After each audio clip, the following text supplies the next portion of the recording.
Hi everyone, my name's Kevin Smith and welcome to Decisive 2022. Today I want to talk to you about one of my favorite topics, driving adoption of analytics widely across your entire organization. Now you might be thinking that's not a problem for you. You spent lots of money on analytics.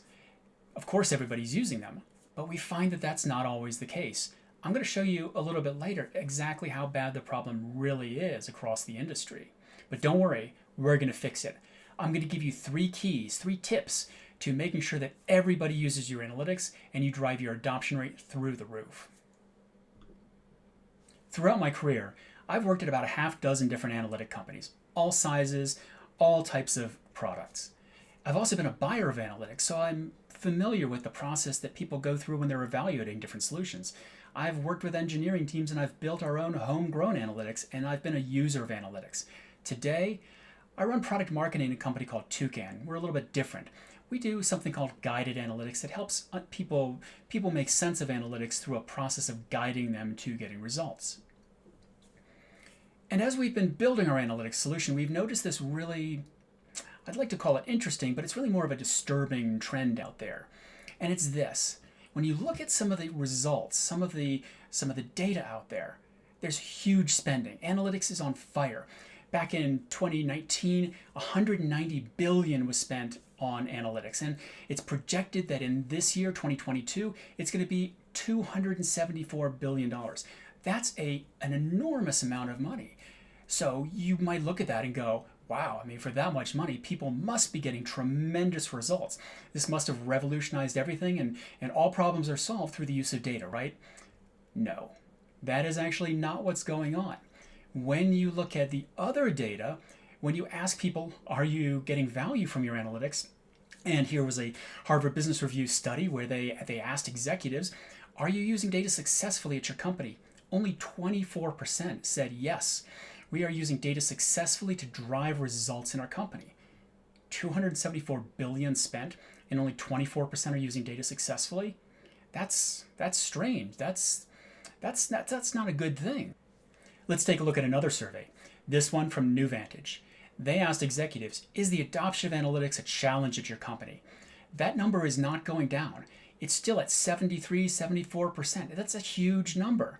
So we're spending a tremendous amount of money, $274 billion projected for 2022. Only 24% of executives say, yeah, we're successful in using analytics to drive results at our company. And 70+% of people surveyed are saying that it's a struggle to get analytics adopted within their company. What is going on? This is a very interesting result. Well, the fact of the matter is, analytics just aren't getting used. They're not getting adopted. We're spending all this time and money and energy. There's so many solutions on the market, but they just don't get used. And in particular, they don't get used by business people, the very people that need these analytics in order to drive results inside their company. We're not talking about data scientists. We're not talking about engineers who are very familiar with writing Python and code and slicing and dicing data. We're talking about business users. They aren't adopting analytics. And in fact, when you look at another survey, this one just came out from Eckerson Group and Bark, they found when they looked at their survey field, only 25% of employees adopt analytics at a company. 25%. That's not a great return on the investment that you're putting in analytics. That's not a great return on that $274 billion. We need to fix this. We can't go on with only 25% adoption forever, especially not when we're spending that much money. So today I'd like to talk to you about 3 ways that you can apply a few techniques to improve adoption at your company. And I'll talk to you about how we know that these things actually work. We've seen the results. The first technique I'd like to talk to you about is use neuroscience. Now, this sounds a little bit scarier than it really is. This is pretty simple. Let's talk about dopamine. You've probably heard of dopamine. It's a chemical inside your brain. It's a molecule that, when produced, reinforces patterns that cause you to be more likely to do something. So when dopamine is released, and it's released when something feels good, when you get that sense of satisfaction. Often you'll find this from playing a game, from winning at something, from discovering something new. When that dopamine is released, it reinforces whatever you did to release the dopamine and makes it more likely for you to come back and do whatever it is you did again. Now we can use that to encourage the adoption of analytics. Now, this is all based on the hooked model from one of my favorite authors, a guy named Agile, who was a Stanford professor and wrote a fantastic book that I highly recommend called Hooked. In Hooked, he talks about this pattern of increasing engagement. And there are 4 parts to it primarily, and today we're going to talk about a couple of those. We're going to talk about triggers, and we're going to talk about rewards. So the first is triggers. Now, you can think of triggers as a call to action. This is a proactive reaching out to users to say, hey, come and look at your analytics. We don't want to rely on users just to, when they think of it, when they've got some free time, when somebody mentions analytics, go, oh yeah, that's right, I do have a dashboard. I should probably go look at that. I've made the mistake in my career where we forgot to include triggers. What happened? Once a month, right before it was time to do our staff meeting or report our results, people would go to the dashboards, we could see the spikes in utilization, and they'd go look at it. And that was the only time. They'd forget about it until the next reporting period. You don't want to do that. If you want to drive adoption, you want to have people using the analytics frequently. So we do that through triggers. Triggers can be alerts. When you get an alert on your phone, that is a trigger. Hey, there's new information you should take a look at. Another way to trigger somebody to come look at the analytics is to highlight changes. When you look at a dashboard, you shouldn't be wondering, has anything changed? What's gone on here? There should be highlights that indicate what's changed, and that's going to trigger that little spurt of dopamine that goes, oh, something new happened here. I got a good reaction to this. I should come back and do it again. You could also do partial notifications, and you see this frequently when you get an email or a notification that says something changed, something's going on. Would you like to see more information? Click here. You don't get the entire notification and all the details immediately in your email. You've got to take an action in order to go see the rest of it. But that's a great trigger, and it causes you to take action and go into your dashboards or your analytics and take a look.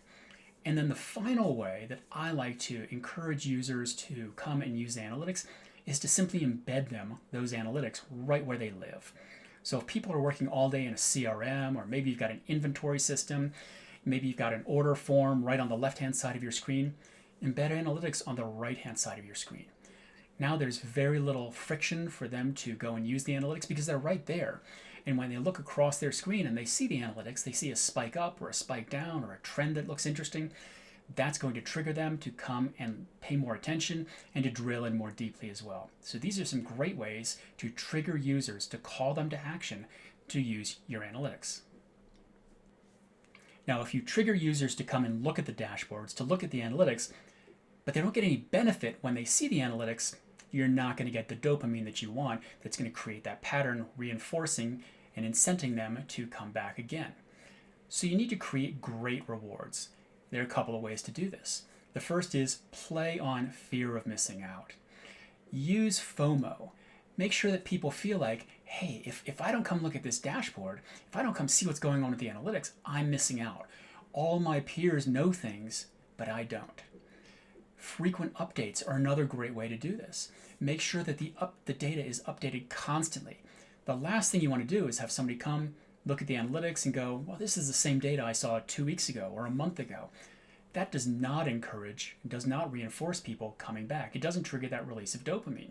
So the data has to be updated frequently, maybe daily, maybe hourly, so people always feel like there's something new, and if they don't come and see it, others on their team are going to know about it, and they'll be missing out.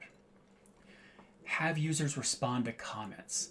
So if you create content, a chart maybe you, in Toucan, we create data stories, and we invite people to comment on them. When people comment inside the analytics, it encourages others to come and interact with them. And it encourages me, as the creator of those analytics, to come back and see, did anybody respond? Because if somebody responds to my comment, it triggers that little spurt of dopamine. Similarly, likes or adding a thumbs up to a chart does the same type of thing. It encourages people to come back. You all know how you feel when you put something on LinkedIn and you see 100 people responded or they gave it a thumbs up. That's the same concept that we have right here. Allow people to respond. Allow people to add comments. Allow them to give thumbs up to your charts or your analysis. That's going to trigger that dopamine release, and it's going to cause people to come back and look and see what else has happened. So we figured out how to trigger dopamine. We do that with triggers. We do that with rewards, frequent updates, commenting, likes. So we've got it down, right? That's all we really need to know. We've figured everything out. Dopamine, good. As long as we do that, we've got the problem solved, and adoption will spike through the roof. Unfortunately, there's something else you need to know. There is a little bit more. In recent years, scientists have discovered a neuron that is the frustration neuron. It actually produces a chemical, a molecule inside your brain, kind of like dopamine, called nociceptin. And nociceptin, we can call it the anti-dopamine. It does the reverse. Dopamine gives you a pleasurable feeling and reinforces your likelihood to come and do something. Nociceptin does the opposite. It breaks that feeling, breaks those patterns, and makes you less likely to come and do something again. You can think of it like the anti-dopamine. The way we get rid of that nociceptin, because that's what we want to do, is we want to remove that nociceptin as much as possible and just have the dopamine. We have to remove as much friction, as much complexity as possible. Friction, difficulty in doing things, is frustration. Frustration causes that frustration neuron to generate the nociceptin, and it makes it less likely for you to do things. So we want to get rid of that everywhere we can. So how do we do that? How do we get rid of that frustration and that friction? Well, one of the ways we do that is with data stories. And you might have heard about data stories. This is a set of analytics, charts and tables and graphs with flow, with context, with narrative. They have meaning. Now, there are multiple ways to tell a story. You might consider a dictionary a story. I mean, it's a collection of words, right? Well, it's probably not a data story. It's really more of an ordered set of words. And this, unfortunately, is very similar to the way that most companies do analytics. You take a bunch of analytics and charts and tables and you put them on a page and you put them in some sort of an order, probably around sales and marketing and operations. Well, that's great, but is it really telling you anything? Or do you have to look at all these analytics, just like you would with words in a dictionary, and try and figure out, is there kind of any pattern? Does anything make sense? That's too much friction, too much frustration. We can do better. Here's another example of a story. This is Ulysses by James Joyce, and many regard this as one of the greatest stories in all of humankind. I know many English teachers have recommended reading this. Unfortunately, it's one of those books that a lot of people buy, but it sits on their shelf because it's incredibly complicated. There's all sorts of allusion and allegory and very, very complicated writing. So while it is a story, it's just too complex. People take this and they look at it and they're like, I don't understand what this means. What is my takeaway? Too much frustration. This is going to produce nociceptin, and we don't want to do analytics in this same way, making them too complicated for people to understand. The third type of story is this one, Atomic Habits by James Clear.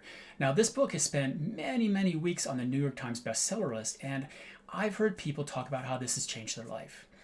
One of the reasons it does that, in addition to being compelling and useful content, is it's really easy to understand. There's no looking at it and going, I don't understand. What does this mean? What are these allusions and allegories? What do they mean? How do I use this in my life? It's really clear, and it explains exactly what you should do. This is the way you want to produce your data stories, your analytics on a page with narrative and flow, so that your users won't experience frustration and they won't produce nociceptin. They'll just have that dopamine caused by your triggers and your rewards, and they'll have those patterns reinforced, so they're more likely to come back time and time again. So, here are a few points to making your data stories easy to use and as friction-free as possible. First, logical flow and chapters. You can divide your analytics up into things that are meaningful, like sales and marketing. That's great. Maybe give them chapters within those sections. Maybe the Northwest and the Northeast, and things that are going well, things that aren't going well. Put them in a logical order that people can easily understand and relate to. Give explanations. A user should never be looking at your data story and saying, what does this mean? What is my takeaway? Am I thinking the right thing about this? You should also have a glossary. You don't want to have people going, well, what does conversion rate prime mean? I've never seen that. I don't really understand what that means. I hope I'm getting it right. Have an explanation right there, a glossary. Show where numbers come from. Did this come from an Excel spreadsheet? Did it come from Salesforce or Marketo? I don't know. Let people understand where the data that they're looking at is coming from, and also let them know when it was updated. Is this data from 6 months ago or is it from an hour ago? That's really important, and people shouldn't be wondering. Wondering, confusion, not being sure what things mean or the takeaway causes frustration and causes that nociception, which we want to avoid. The other thing you can do is be everywhere. If you look at the latest studies, mobile has a 56+% share worldwide over desktop. And 40% of the people out there, when surveyed, say that they rely mainly on their smartphones. That's not terribly surprising. If you're like me, I've always got my phone with me. I'm always looking at it, probably a little bit too much. That's my primary source of information. So if that's where people are, if that's how people are consuming, that's where you want to be in order to reduce frustration. Sending an alert to a user so that they can start doing analysis right on their mobile device is perfect. That's a great way to do it.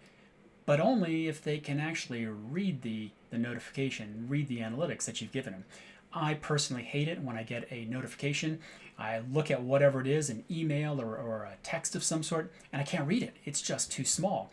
Pinching and scrolling and zooming is horrible, and that causes frustration, causes nociception, and breaks down that pattern. I'm less likely to interact with it. I'm probably just going to turn off that alert, frankly. Likewise, teeny tiny little buttons. If I've got to click on a button to read more, well, that's fine. But make that button the size of a normal human finger, please. It shouldn't be the size of a tiny pinhead where the average person can't touch it. You shouldn't have any left-right scrolling of content. If you have charts, like you see in the example here, they should all fit on the page. You shouldn't have to scroll left and right to see what's going on to compare the beginning of the year to the end of the year. Super dense content is also a frustration increaser.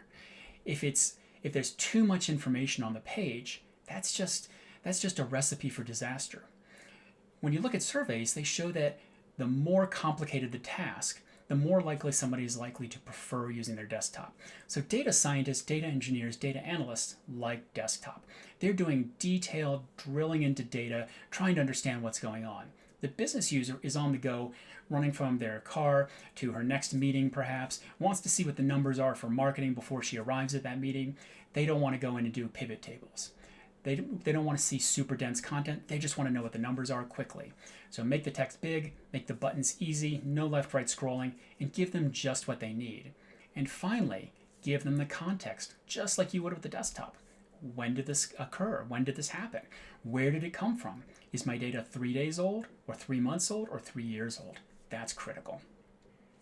So the first technique was use neuroscience. We talked about triggers and rewards and making sure you are where your users are, mobile. The second technique, the second way that you can drive adoption much, much higher than that 25% average is through collaboration. Now, when asked, nearly 70% of employees out there say that their first instinct, their natural instinct when faced with a challenging problem is to enlist the help of peers. If you're doing this with analytics, the last thing you want is somebody to have to leave the analytics or maybe clip something into PowerPoint, create a presentation, then share it with their coworkers. You want them to be able to collaborate naturally and very, very quickly, and ideally inside of your analytics. If they're already going to ask their peers, you might as well have them do that inside of your analytics that you've already implemented. Now, if you remember back to the hooked model by Agile, I talked about triggers and rewards, but there was another part in there that I didn't talk so much about, and that's investment. And you can think of investment like putting your own time and energy into something. And studies show that the more you're involved, the more you put your own effort into something, the more you'll engage with it. And we call that here collaboration. We want to get everybody involved, collaborating and working together within the analytics. How can you do that? The first is to integrate collaboration features like Teams or Slack. So if you have Microsoft Teams at your company or you have Slack at your company, that should be embedded right alongside your analytics. I should never have to take a chart, clip it out, and drop it into a PowerPoint to share with others. I should be able to click a button, send it to my whole team and say, what do you think of this? Any ideas? How should I proceed? And get instant feedback. The second way is involved management. There is nothing more powerful than having a senior executive reach out on Slack and say, hey, I took a look at the chart for the Northwest Territory sales. Doesn't look like you're going to hit your numbers. What are you doing to fix this? Boom.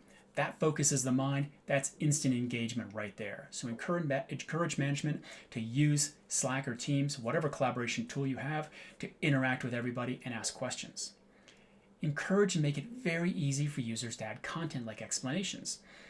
I've used some tools where they have the ability to add in content like explanations and talk about what's going on and put in a little bit of narrative, but it's complicated.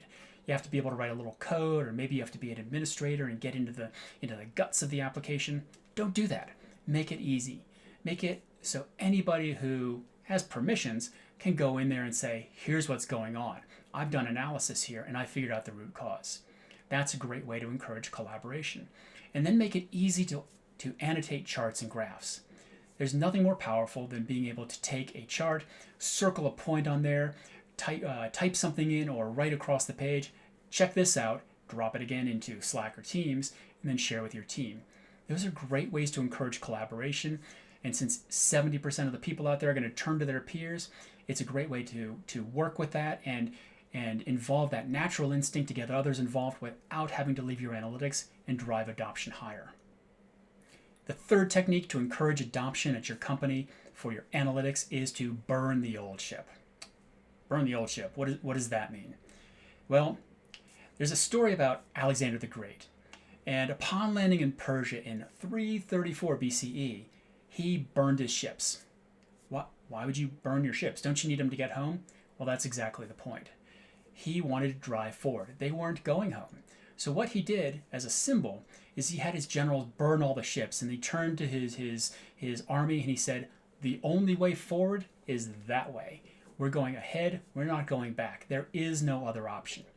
You want to be like Alexander the Great. You want to burn your ships and give people no other option than to use the analytics. And the way you do this is through a couple of tips. The first is everything comes from the analytic platform. That means there is no copy and paste of charts out of your tool that you're using and drop it into PowerPoint or Google Slides and saving that till the next staff meeting. None of that. There's no, hey, I downloaded my own system and I really like this set of analytics, so I'm going to use that instead. No, there's none of that. There's no, here's my gut instinct and I'm going to present my thoughts and my recommendations without data. None of that. There's really no using anything other than your selected analytics platform as the single source of truth. All the old ships, whether it's PowerPoint or Google Slides or using your own or downloading things or picking whatever tool you want, that's all gone. Those ships are burned. Everything has to be done through the chosen analytic application. That's burning the ships, and that will drive adoption higher because it's the only way that you can do your job. It's the only way that you can be productive and work with others and share what you've learned.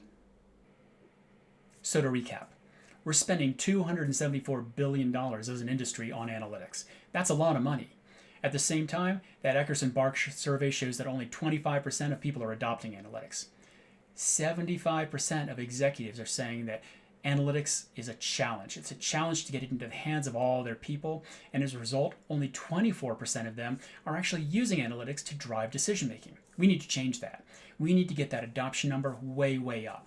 We can do that in three ways. One is neuroscience, and you remember the Agile hooked model, talking about triggers, those calls to action that get people remembering that analytics exist and prompting them to open up those dashboards and start using them to make decisions. The rewards, the changes, the constant updates that cause people to go, wow, this is new information. If I don't keep up to date, then I'm going to miss out and everybody else on my team will know more than I do. The collaboration, the second tip. Make sure that you implement analytics collaboration tools like Slack and Teams right alongside the analytics so that when people discover something, they can share it with their teammates very, very quickly. And then once you've got this all built into your analytics, you want to burn the old ship. Get rid of all the other ways of interacting that you might have used in the past. No more PowerPoint, no more Google Slides, no more downloading and creating your own analytics. No. We all use the same tool, we share the same way, and we drive all our meetings based on those analytics that we use together. You might be thinking to yourself, okay, these all sound good, but how do we know it works? How do we know we're going to get ourselves up from that 25%? Well, I'm here to tell you, I've seen it work. Now, Although 25% is the average across the industry, at my company, at Toucan, we've actually seen our customers closer to 80%, and in some cases, much higher than 80%, more like 90%. How do we do this? We do this by implementing the things that I've talked about today. We use the techniques of neuroscience. We do data storytelling and make these data stories very easy to use. They're divided into chapters. They're low friction, easy to understand, glossaries, tips. You can collaborate right alongside them and bring your teammates in. We have triggers, we have rewards and frequent updates. And by doing these things, we've seen a very, very high uptake, more than 80%, compared to other things out there on the market. So I know that if you use these tools and techniques in your analytics, you're going to get the same results. You're going to get closer to 80% rather than 25%. So thank you very much for attending my session. My name's Kevin Smith, and we are Toucan Guided Analytics for Business. We help everybody be able to use data to drive decisions in their business without friction, without frustration, quickly and easily. Please reach out if you've got any questions. I'd love to talk to you. Thanks and have a great day.